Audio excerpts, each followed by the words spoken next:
This is the Engines of Our Ingenuity, made possible by the Friends of KUHF Houston. Today, the science of better. The University of Houston's College of Engineering presents this series about the machines that make our civilization run and the people whose ingenuity created them.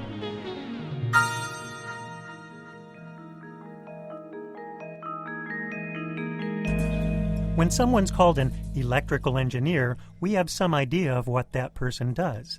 Same for philosopher, economist, accountant, and most other titles. But what on earth is an operations researcher? Few people have even heard of Operations Research, or OR as it's often called. Yet it could well become the high-demand career of our new century. The truly unfortunate name Operations Research traces to World War II. Before the war, systematic mathematical analysis hadn't been applied to the military's operational problems. Questions like how to handle equipment maintenance and where to deploy airplanes. As people addressed these problems, they were said to be researching military operations, and a name was born. One application was hunting German U-boats. Allied planes would search out submarines that had surfaced for air. Then they'd drop depth charges. Math was applied to determine angles of attack for airplanes and the timing and spacing of those charges. The resulting likelihood of sinking a U-boat, once it was found, rose 14-fold, from 3% to over 40%.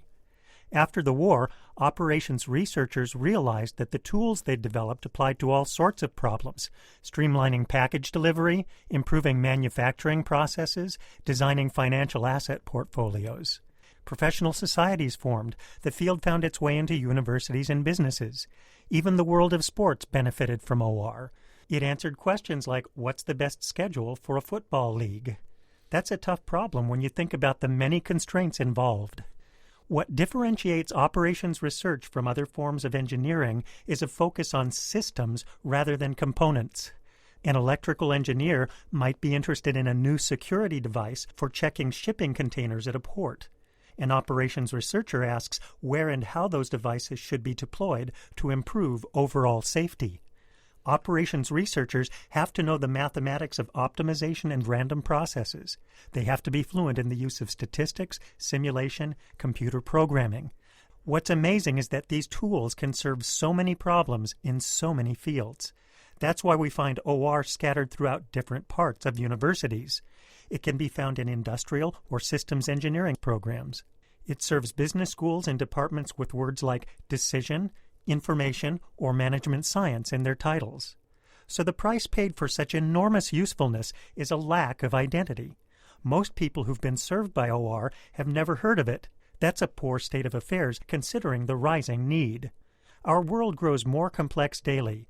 Computer capability and a wealth of data put us in a better position than ever to handle that complexity.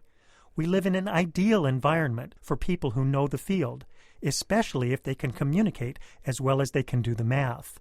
The possibilities are vast for students starting college.